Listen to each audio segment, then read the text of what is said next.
Hello students, today in this lecture we will see what is transformer. तो आज हम transformer के बारे में पढ़ने वाले हैं। ओके, आपको यहाँ पे बोर्ड पे एक डायग्राम दिखता होगा, राइट। ये ट्रांसफार्मर का एक बेसिक सा डायग्राम है, राइट। देख सकते हो उस ट्रांसफार्मर में बहुत सारे एलिमेंट्स मैंने बताए हुए हैं, कॉइल्स वगैरह बताया है, राइट। आई होप आप लोग ने ट्रांसफार्मर अपने लोकेलिटी में देखा होगा, अपने बिल्डिंग्स का जो होता है रेसिडेंसी वहाँ पे देखा होगा। ट्रांसफार्मर बहुत सारे टाइप्स के होते हैं, राइट। पोल माउंटेड ट्रांसफार्मर बहुत सारे आपने देखे होंगे, राइट। अलग अलग टाइप्स का ट्रांसफार्मर होता है। अच्छा, ट्रांसफार्मर का काम क्या होता है पहले मैं ये आपको बता दूं, फिर तो ये हम कंसेप्ट तो देखने ही वाले हैं। ट्रांसफार्मर का जो बेसिक काम है ये कि वो वोल्टेज को स्टेप अप या फिर स्टेप डाउन करके सेंड कर सकता है। मीन्स बोलने का मतलब ये है कि वोल्टेज कम ज़्यादा कर सकते हैं। कुछ इंपॉर्टेंट पॉइंट्स बता दूं मैं आपको ट्रांसफार्मर के बारे में। ट्रांसफार्मर सिर्फ और सिर्फ एसी करंट पे वर्क करता है। ट्रांसफार्मर डीसी करंट पे वर्क नहीं कर पाता है। डीसी पे बिल्कुल भी नहीं करेगा, एसी पे वर्क करेगा। क्लियर? ओके। एसी पे जो एसी समझ में आता होगा आपको, अल्टरनेटिंग करंट पे ट्रांसफार्मर वर्क करता है। ट्रांसफार्मर अल्टरनेटिंग करंट पे वर्क करता है, ठीक है। डीसी करंट पे ये वर्क नहीं कर पाएगा, राइट। ये है। और मैं आपको यहाँ पे बहुत कुछ और भी बताने वाला हूँ। यहाँ पे जैसे कि कुछ आप वाइंडिंग्स वगैरह देख रहे हो, यहाँ पे कैसा कैसा है कि ये प्राइमरी वाइंडिंग है और सेकेंडरी वाइंडिंग्स वगैरह सब आप देख रहे हो इसमें। अच्छा, सबसे मेन चीज़ है कि ट्रांसफार्मर जो है ये, इसकी कुछ स्पेशलिटी मैं आपको बता दूँ। जब भी ये एक सर्किट से दूसरे सर्किट में इलेक्ट्रिकल एनर्जी को ट्रांसफर करेगा तब फ्रीक्वेंसी चेंज नहीं करता है, तब पावर चेंज नहीं होता है। इनपुट पावर और आउटपुट पावर सेम होता है, राइट। आप देख सकते हो डिफाइन मैंने यहाँ पे लिखा हुआ है, ट्रांसफार्मर इज अ स्टैटिक का मतलब क्या है, ये रुका हुआ चीज़ है। इसमें ऐसा कोई पार्ट नहीं है जो मूविंग पार्ट, राइट। इसमें ट्रांसफार्मर में कोई भी मूविंग पार्ट नहीं होता है, राइट। ट्रांसफार्मर में कोई मूविंग पार्ट नहीं होता है, इसलिए हम इसको स्टैटिक बोलते हैं। Transformer is a static electromagnetic इसलिए बोला जाता है क्योंकि ये इलेक्ट्रोमैग्नेटिक इंडक्शन के बेसिक प्रिंसिपल पे काम करता है, राइट। तो मैंने अभी तक आपको बताया कि transformer is a static electromagnetic energy conversion device. कौन सा कन्वर्जन डिवाइस है? एनर्जी कन्वर्जन डिवाइस, क्योंकि ये एनर्जी को एक एसी सर्किट से दूसरे एसी सर्किट में ट्रांसफर करता है, राइट। तो आई होप आप समझ रहे हो मैं क्या बता रहा हूँ। मैं बता रहा हूँ कि ट्रांसफार्मर का डिफाइन क्या है। ट्रांसफार्मर एक static electromagnetic energy conversion device है। करता क्या है ये आप देख सकते हो, that transfers electrical energy from one AC circuit to another AC circuit, right। एक AC सर्किट से दूसरे AC सर्किट में ये इलेक्ट्रिकल एनर्जी को ट्रांसफर करता है।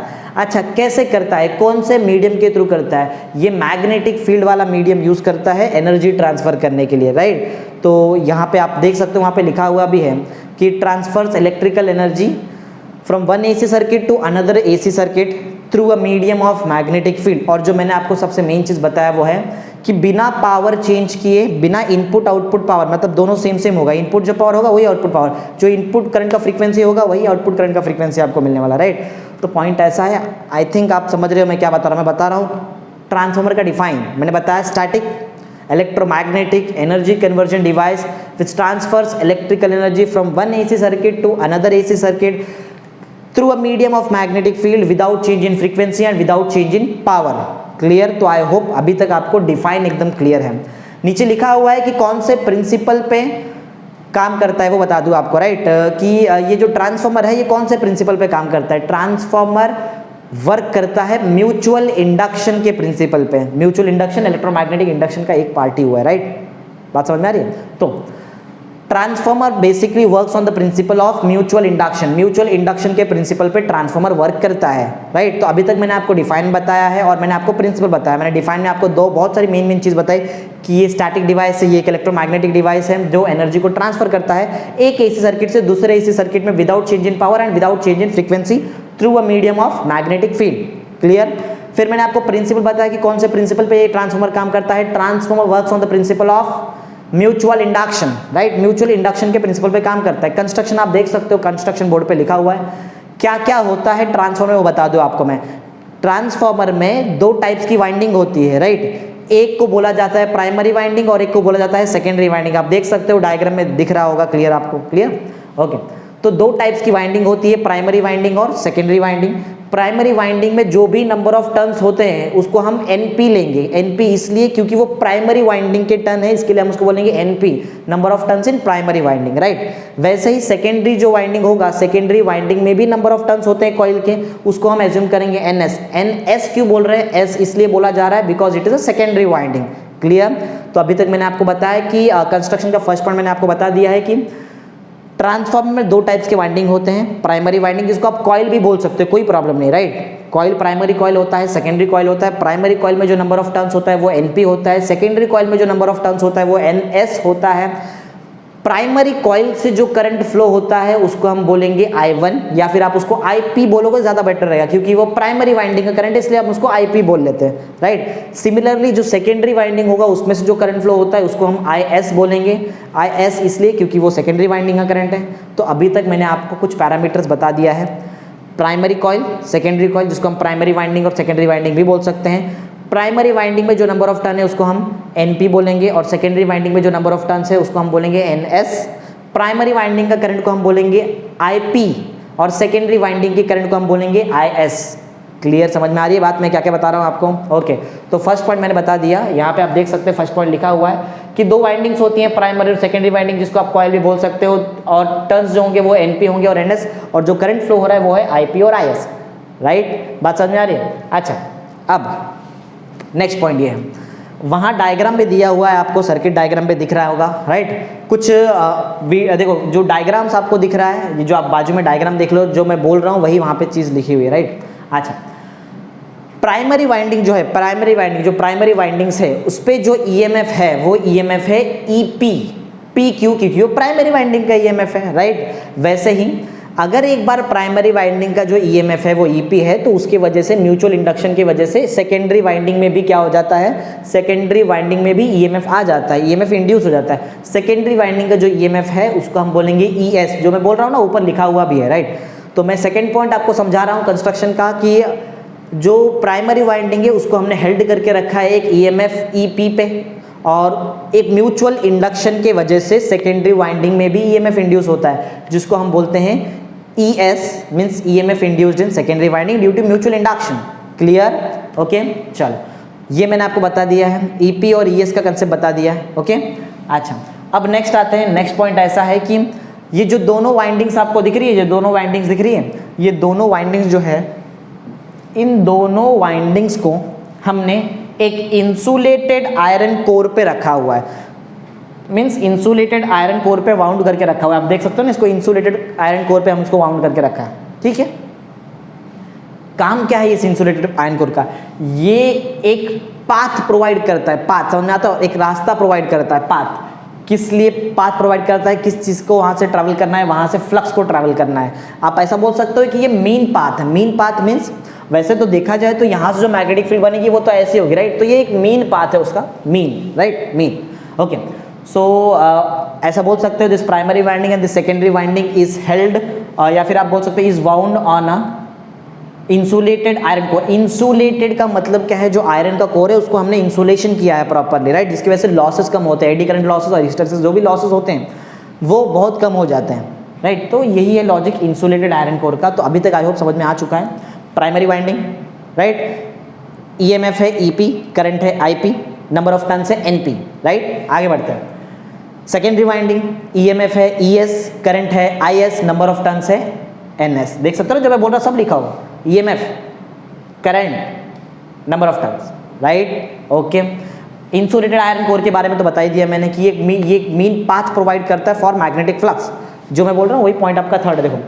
This primary and secondary winding are done on insulated iron core, right, which provides mean path for the magnetic flux. Magnetic flux को ये क्या प्रोवाइड करेगा? mean path प्रोवाइड करता है। बात समझ में आ गई? क्या बताया मैंने आपको? ओके, चलो तो ये हो गया बेसिक सा कंस्ट्रक्शन। देखो देख सकते हो बहुत ईजी सा, ज़्यादा डिफिकल्ट नहीं है। यहाँ पे वाइंडिंग है, यहाँ पे एक वाइंडिंग है, ये प्राइमरी वाइंडिंग है, ये सेकेंडरी वाइंडिंग है, करंट IP है, करंट IS है, EMF EP है, EMF ES है, नंबर ऑफ टर्न्स NP है, नंबर ऑफ टर्न्स NS है, राइट।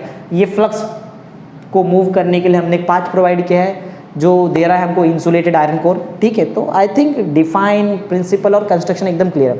अब एक्चुअल चीज़ में सिखाने जा रहा हूँ, जो सबसे मेन चीज़ है वो है ये वर्क कैसे करता है। वो देखो, बहुत सारी चीज़ें हैं जो हमारे टेक्स्ट बुक में नहीं दिया है, वो भी मैंने यहाँ पे इंक्लूड किया, इसलिए तो आपको थोड़ा बड़ा दिखता होगा यहाँ पे। ओके, एकदम डिटेल में सिखाऊंगा कि कैसे वर्क करता है, कैसे एक ट्रांसफार्मर वर्क करता है, एकदम डिटेल में देखेंगे, ध्यान देंगे। चलो स्टार्ट कर रहे हो। देखो सबसे मेन चीज़, ये जो आप प्राइमरी वाइंडिंग देख रहे हो, एक्चुअल में जो होगा, एक्चुअल चीज़ जो मेन वर्किंग होता है वो कैसे होता है। ये प्राइमरी वाइंडिंग का जो भी ये टर्मिनल है ना, ये कनेक्ट किया जाता है एक एसी सोर्स से। किससे कनेक्ट करते हैं हम इसको कनेक्ट करते हैं एक एसी सोर्स से, एक एसी वोल्टेज सोर्स। आप ऐसा बोल सकते हो कि उसका वोल्टेज है V, राइट। V वोल्टेज पे हम V वोल्टेज का एक एसी वोल्टेज सोर्स से हमने प्राइमरी वाइंडिंग को कनेक्ट कर दिया। अच्छा, V बोल सकते हो, V1 भी ले सकते हैं। यहाँ पे क्या लिया हमने, यहाँ पे V1 लिया तो V1 ले लेते, कोई प्रॉब्लम नहीं, राइट।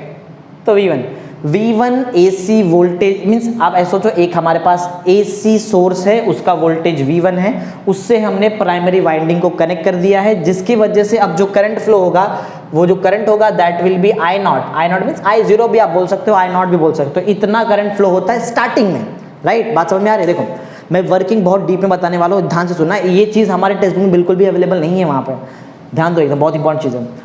ये जो प्राइमरी वाइंडिंग है इसको हम कनेक्ट करते हैं एसी से, क्योंकि मैंने पहले बताया डीसी, आप यहाँ पे बैटरी नहीं लगा देना, बैटरी लगाएंगे रॉन्ग हो जाएगा। ये एसी सोर्स का सिंबल है, right. AC source means alternating current का जो सोर्स होता है उससे ही वर्क होगा ट्रांसफार्मर डीसी करंट पे वर्क नहीं करता, मैंने पहले बताया आपको। ओके, ये जो एसी सोर्स है इसका वोल्टेज है V1, जिसकी वजह से करंट फ्लो हो रहा है I0, अल्टरनेटिंग करंट है, राइट, अल्टरनेटिंग वोल्टेज सोर्स है। ओके, अब जब ये I0 करंट फ्लो होगा, ये क्योंकि ये अल्टरनेटिंग करंट है, अल्टरनेटिंग करंट का मतलब क्या, sinusoidal current. Sinusoidal current means current बढ़ रहा है कम हो रहा है। ये जो करंट है I0, ये एक टाइम पे बढ़ता है, एक टाइम पे कम होता है। अगर ये अल्टरनेटिंग करंट है तो यहाँ से ये कॉइल से जो मैग्नेटिक फील्ड बनेगी वो भी अल्टरनेटिंग मैग्नेटिक फील्ड होगी, क्योंकि अल्टरनेटिंग करंट से हमेशा अल्टरनेटिंग मैग्नेटिक फील्ड ही बनता है। अल्टरनेटिंग करंट का मतलब है कम ज्यादा होने वाला करंट। अगर कम ज्यादा होने वाला करंट है तो कम ज्यादा होने वाला मैग्नेटिक फील्ड भी होगा। कम ज्यादा होने वाला मैग्नेटिक फील्ड का मतलब क्या है, चेंजिंग मैग्नेटिक फील्ड।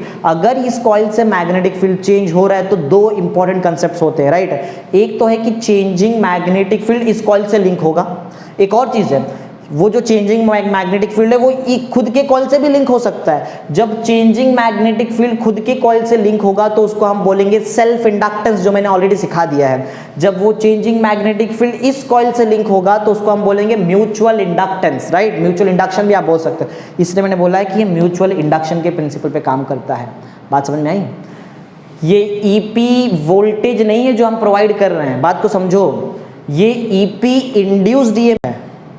कैसे आया ये इंड्यूस्ड ईएमएफ, वही तो बताया मैंने आपको। जब भी मैं एक अल्टरनेटिंग करंट का सोर्स, या फिर आप बोल सकते हो एक अल्टरनेटिंग सोर्स जिसका वोल्टेज V1 है, वो कनेक्ट करूंगा प्राइमरी वाइंडिंग से, तो एक अल्टरनेटिंग करंट फ्लो होगा जिसको हम I0 बोल रहे हैं। ये अल्टरनेटिंग करंट प्रोड्यूस करेगा अल्टरनेटिंग मैग्नेटिक फील्ड, और वो अल्टरनेटिंग मैग्नेटिक फील्ड खुद के कॉइल से लिंक होगा तो सेल्फ इंडक्शन होगा, जिसके वजह से ईएमएफ आएगा ईपी। इंड्यूस्ड ईएमएफ कभी भी अपने कॉस को रिड्यूस करने का ट्राई करता है, अपने कॉस को अपोज करने का ट्राई करता है। तो ये जो ईपी है ना, ये I0 को अपोज करेगा, और I0 को अपोज करने का मतलब उसको रिड्यूस करेगा, और I0 को रिड्यूस करके ये बना देता है IP, राइट। ये चीज के बारे में हमारे टेक्स्ट बुक में बिल्कुल भी इंफॉर्मेशन नहीं है। तो बात को समझो कि ये I0 से IP बना कैसे, बात समझ आई। जब एक हमने current source, alternating current source या फिर अल्टरनेटिंग सोर्स रखा है जिसका वोल्टेज V1 है, जिसकी वजह से करंट I0 हमको मिल रहा है। अल्टरनेटिंग करंट की वजह से alternating magnetic field, alternating magnetic field की वजह से एक इंड्यूस्ड ईएमएफ EP आया जो अपने ही कॉस को अपोज कर रहा है, मींस I0 को अपोज कर रहा है, मींस I0 को रिड्यूस कर रहा है, और I0 को रिड्यूस कर देता है तो जो करंट बचता है दैट करंट इज IP। ठीक, आगे बढ़ते हैं। नंबर ऑफ टर्न्स में कोई प्रॉब्लम नहीं है, NP नंबर ऑफ टर्न्स है। अब ध्यान दो, जो चेंजिंग मैग्नेटिक फील्ड था वो यहाँ पे भी लिंक होता है। यहाँ पे जब वो चेंजिंग मैग्नेटिक फील्ड लिंक होगा तो यहाँ भी इंड्यूस्ड ईएमएफ आएगा, वो इंड्यूस्ड ईएमएफ है ES, राइट। वो जो इंड्यूस्ड ईएमएफ है that induced EMF is ES। अच्छा, ये जो इंड्यूस्ड ईएमएफ है, ये इंड्यूस्ड ईएमएफ की वजह से भी करंट फ्लो होता है, जिसको हम बोलेंगे IS, क्लियर। और नंबर ऑफ टर्न्स में कोई फर्क नहीं होगा, NS एज इट इज होगा। ठीक, तो मैंने आपको वर्किंग बताया क्या हो रहा है, जो मैंने बताया है इतना डीप में वही चीज़ यहाँ पे लिखा हुआ है, राइट। अगर ये इतना पार्ट नहीं बनाओगे तो भी चलेगा, क्योंकि हमारे सिलेबस में नहीं दिया गया है, लेकिन नॉलेज पॉइंट ऑफ व्यू बहुत इंपॉर्टेंट चीज़ है वो, क्लियर। आगे बढ़ते हैं, ये पढ़ते एक बार क्या है। The primary winding is connected to AC source, दिख रहा है ये AC सोर्स, यहाँ से AC सोर्स से कनेक्ट किया है। द प्राइमरी वाइंडिंग, क्योंकि वर्किंग समझने के लिए आपको ये डायग्राम समझना बहुत इंपॉर्टेंट है, clear. The primary winding is connected to AC source held at voltage V1 बोल सकते हो आप, due to which alternating current I naught starts flowing through the circuit which produces alternating magnetic field. देखो ये जो मैं बना रहा हूँ स्टेटमेंट, जो मैंने समझा है उससे ही बना रहा हूँ। देखो मैंने क्या क्या बताया था, मैंने बताया था alternating source voltage V1, alternating current से alternating magnetic field, alternating magnetic field से EMF इंड्यूस्ड EP होगा जो अपने कॉस को अपोज करेगा, I नॉट को रिड्यूस कर देगा IP में। यही बोल रहा हूँ, ध्यान से सुनो। When primary winding is connected to alternating source of voltage V1 due to which the alternating current I naught flows through the circuit which produces alternating magnetic field which links with the primary winding, right, that is self induction due to, आप बोल सकते हो due to self induction, hence EMF EP is induced in the primary winding which opposes I naught, right, जिसकी वजह से आपको I naught को oppose किया, hence the current IP flows through the primary winding, या फिर आप बोल सकते हो now the current IP flows to the primary winding. क्यों IP क्यों हो रहा है? क्योंकि EP ने I नॉट को रिड्यूस कर दिया है, ये बात है, राइट। चलो फिर also the magnetic field, also the changing magnetic field links with the secondary winding due to mutual induction. जब एक कॉइल से दूसरे कॉइल में आएंगे तो म्यूचुअल इंडक्शन, जब एक ही कॉइल में इंड्यूस करेंगे EMF तो सेल्फ इंडक्शन, राइट। तो due to mutual induction, right, जो मैं बोल रहा हूँ यहाँ पे लिखा हुआ भी है। Hence the changing magnetic field links with the secondary coil due to mutual induction.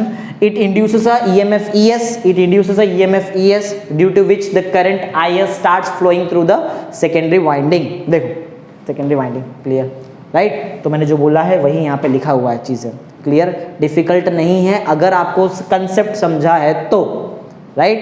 अच्छा, आते हैं मैथमेटिकल एक्सप्रेशन में जो बहुत ईजी है, ध्यान देंगे। एग्जाम में ऐसा भी आता है question, explain transformer ratio.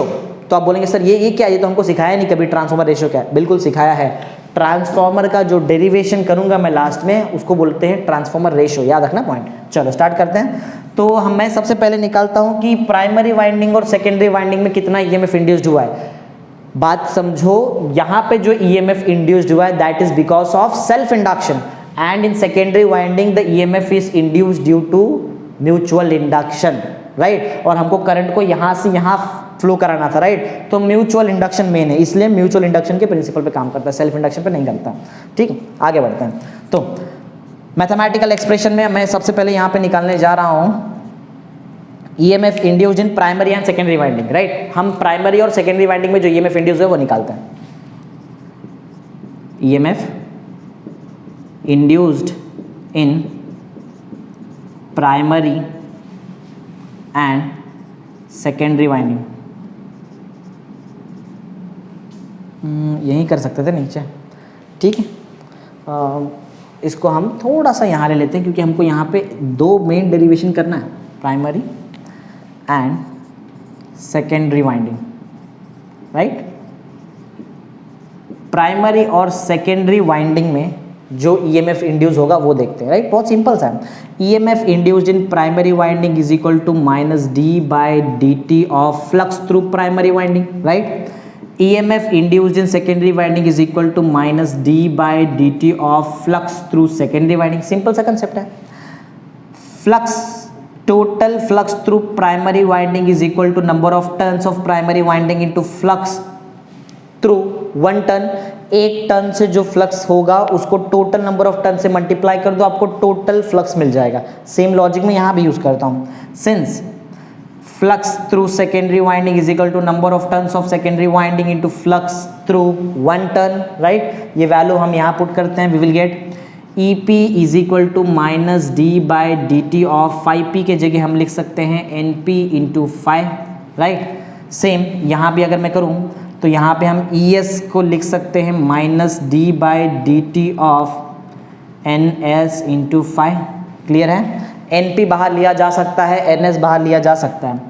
EP will be equal to -NPd/dt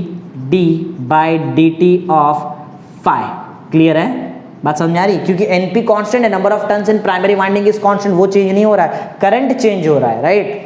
ऐसा, और करंट चेंज हो रहा है इसलिए तो मैग्नेटिक फ्लक्स भी चेंज हो रहा है। मैंने आपको नाम बताया था, चेंजिंग मैग्नेटिक फ्लक्स बोलो या फिर आप बोलो अल्टरनेटिंग मैग्नेटिक फ्लक्स, चलता है। ओके, सो ES का जो यहाँ से वैल्यू होगा that will be equal to -NS into d/dt of 5, clear. तो ये हमने दोनों वाइंडिंग्स में जो ईएमएफ इंड्यूस होता है वो निकाल दिया। एक काम करते हैं, दोनों को डिवाइड कर लेते हैं। अगर मैं ईएस को ईपी से डिवाइड कर दूं तो जो मुझे आंसर मिलेगा, देखो पहली बात तो हम क्या करते हैं, यहाँ पे एक पार्टीशन कर लेते हैं जिसकी वजह से थोड़ा ऐसा लगे कि ये यहाँ पे ख़त्म होता है और बाजू में हम यहाँ पे एक और चीज़ करने वाले, दोनों को डिवाइड करते हैं, राइट। तो हम दोनों जब दो इक्वेशंस को डिवाइड कर देंगे, let's consider this as equation number 1 और इसको कंसिडर कर लो आप इक्वेशन नंबर 2, राइट।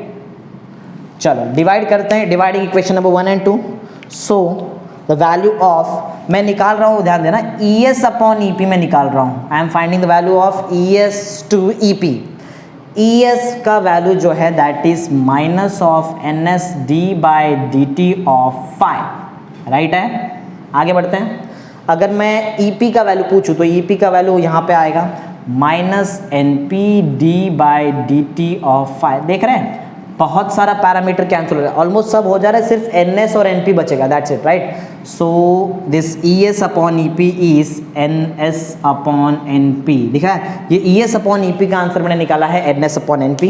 देख रहा है रेशियो है ना, ट्रांसफॉर्मर का यहाँ पे नंबर ऑफ टर्न्स का रेशियो है, यहाँ पे ट्रांसफॉर्मर का इंड्यूस्ड डीएमएफ का रेशियो है, राइट। इसलिए हम इसको ट्रांसफॉर्मर रेशियो बोलते हैं। Let's consider this as equation number 3। इसको हम इक्वेशन नंबर 3 कंसिडर करते हैं क्योंकि ऑलरेडी दो इक्वेशन बन चुका है, ओके। एक बहुत इंपॉर्टेंट पॉइंट यहाँ पे मैं यूज़ करने जा रहा हूँ, ध्यान देना। पॉइंट ऐसा है कि मैंने ऑलरेडी थियरी बताया कि इन प्राइमरी वाइंडिंग और सेकेंडरी वाइंडिंग का जो पावर होता है वो सेम होता है। इधर लिखा होगा देखो, without change in power, power change नहीं होता, input power is equal to output power, ये मैं यूज़ करूँगा यहाँ पे। तो पॉइंट ऐसा है, since input power is equal to output power, right. Input power का आंसर और आउटपुट पावर का आंसर सेम होता है। पावर का फॉर्मूला क्या होता है? पावर का बेसिक से फॉर्मूला है, आप ईएमएफ को मल्टीप्लाई कर दो करंट से, सिंपल। तो प्राइमरी वाइंडिंग का अगर मैं पावर देखूँ तो प्राइमरी वाइंडिंग का ईएमएफ है ईपी, इसको इसके करंट से मल्टीप्लाई कर दो आईपी, तो ईपी इंटू आईपी, राइट। आगे बढ़ते हैं। अगर मैं आउटपुट पावर चेक करूँ तो आउटपुट पावर मीन्स आउटपुट जो वाइंडिंग है उसका जो ईएमएफ है दैट इज ईएस और यहाँ का जो करंट है दैट इज आईएस, राइट। हाँ, एक बात नोटिस करो, ऑलरेडी हमने ई एस अपॉन ई पी निकाला है, तो मैं यहाँ से भी ई एस अपॉन ई पी का आंसर निकालना ट्राई करूँगा, right. So the value of, देखो यहाँ पे ऑलरेडी ई एस है तो मैं डायरेक्ट निकालता हूँ, इतना ठीक है, चलो कोई प्रॉब्लम नहीं। ई एस अपॉन ई पी का वैल्यू हम निकालना स्टार्ट करते हैं यहाँ से, ई एस अपॉन ई पी का वैल्यू, राइट। तो ध्यान देना, मैं एक शॉर्टकट ट्रिक है, शॉर्टकट में लिख दे रहा हूँ यहाँ पे, डायरेक्ट समझ में आना चाहिए, वैसे बेसिक मैथ्स है। ये ई एस को मैंने एज इट इज़ रखा है, ये ई पी नीचे भेज दिया है ऐसा, राइट। ES के नीचे EP आएगा तो IP के नीचे IS आएगा, IP अपॉन IS। इतना तो बेसिक मैथ्स आपको आना ही चाहिए, राइट। तो अगर मैं ये वाला इक्वेशन देखूँ ना, अगर ये वाला इक्वेशन अगर हम ध्यान से देखें, equation number 4, right, equation number 4 ध्यान से देखें और इक्वेशन नंबर 3 देखें तो हम दोनों को एक साथ लिख सकते हैं। कैसे? देखो पॉइंट नंबर 3 में या फिर ठीक है पॉइंट नंबर 3 कर लेते हैं, चलो। तो यहाँ पे एक जो लास्ट कंसेप्ट है बहुत इंपॉर्टेंट है, ध्यान देना यहाँ पे, राइट। एक लास्ट कर लेते हैं जल्दी जल्दी। पॉइंट ऐसा है कि इक्वेशन 3 और इक्वेशन 4 को मुझे एक साथ लिखना है, इक्वेशन 3 और इक्वेशन 4 को मुझे एक साथ लिखना है। तो फ्रॉम 3 एंड 4, अगर मैं 3 और 4 को एक साथ लिखना चाहूँ, सो द वैल्यू ऑफ, देख रहे हैं आप, E S upon E P का वैल्यू यहाँ भी अवेलेबल है, E S upon E P का वैल्यू यहाँ भी अवेलेबल, कोई प्रॉब्लम नहीं, फटाफट लिखते हैं। E S upon E P का एक वैल्यू तो मेरे पास है N S upon N P और एक और वैल्यू हमारे पास यहाँ पे that is I P upon I S. Clear? समझ में आई बात क्या है? सो दिस, ये दिख रहा है आपको जो मैंने निकाला, this is the required expression for transformer ratio. ये फॉर्मूला है ट्रांसफॉर्मर रेशियो का, बात समझ में आई? तो ये जो है ना, ये जो हमने निकाला है, this is the formula for transformer ratio, ये ट्रांसफॉर्मर रेशियो का फॉर्मूला बन जाता है। क्लियर? तो आई होप समझ में आ चुका है क्या क्या मैंने बताया। वैसे है बहुत इजी, ठीक है। तो ट्रांसफॉर्मर देखा, डिफाइन हमने देखा, स्टैटिक डिवाइस है, इलेक्ट्रोमैग्नेटिक डिवाइस है, राइट। प्रिंसिपल भी हमने देखा, कंस्ट्रक्शन क्या है, वर्किंग कैसे करता है, फिर हमने दोनों प्राइमरी वाइंडिंग सेकेंडरी वाइंडिंग में कितना ईएमएफ इंड्यूस होता है वो निकाला और फिर लास्ट में हमने निकाल दिया ट्रांसफॉर्मर रेशियो। इसको बोला जाता है ट्रांसफॉर्मर रेशियो, राइट। तो आई थिंक एकदम क्लियर होना चाहिए, ठीक, ओके, थैंक यू।